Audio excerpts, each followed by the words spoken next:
महायुती सरकारचं केंद्रीय गृहमंत्री अमित शहांना पूरग्रस्तांच्या मदतीसाठी पत्र। एनडीआरएफ मधून आपत्तीग्रस्त शेतकऱ्यांसाठी भरीव मदत देण्याची मागणी। तर फडणवीस आज दिल्ली दौऱ्यावर जाणार।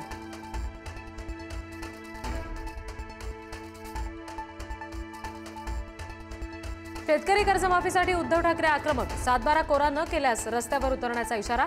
बळीराजाला हेक्टरी 50,000ची नुकसान भरपाई देण्याची मागणी।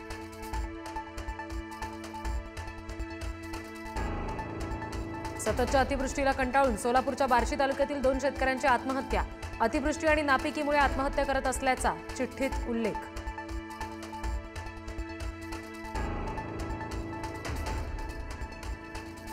हे संकट तात्पुरतं आहे। बळीराजा अधिक सक्षमपणे पुन्हा उभा राहील। मुख्यमंत्री देवेंद्र फडणवीस यांची पोस्ट। शासन शेतकऱ्यांच्या पाठीशी खंबीरपणे उभं, फडणवीसांचं आश्वासन। राज्य सरकारकडून पूरग्रस्तांसाठी तातडीची मदत म्हणून सरसकट 5,000 रुपयांची रोख मदत आणि 35 किलो धान्याचं वितरण। तर मृत्यू झालेल्या व्यक्तींच्या कुटुंबियांना प्रत्येकी 4 लाखांची मदत।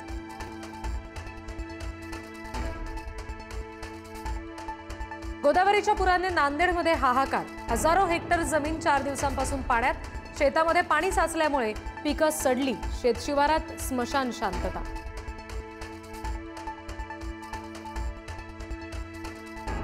पाऊस पडल्यास सीना नदीकाठच्या गावांना पुन्हा धोका। प्रशासनाकडून नदीकाठच्या गावांना सुरक्षित जागी जाण्याचा इशारा। काल रात्री सोलापुरात पावसाची हजेरी।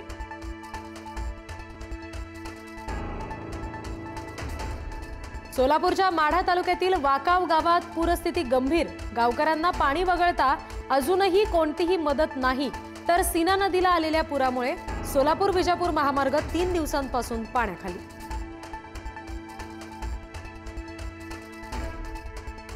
परभणीमध्ये पंचनामे करण्यासाठी आलेल्या अधिकाऱ्यांना शेतकऱ्यांनी खडसावलं। पंचनामे करता आणि 8,000 रुपये मदत देता। मुलांना कसं शिकवायचं, संसार कसा चालवायचा, शेतकऱ्यांचा सवाल।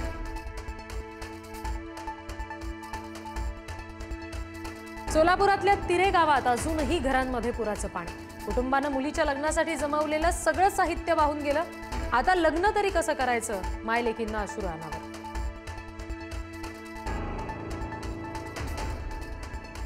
मराठवाड्यात पावसाचे 86 बळी। जूनपासून आतापर्यंत 86 जणांचा मृत्यू। तर 1683 जनावरं दगावली।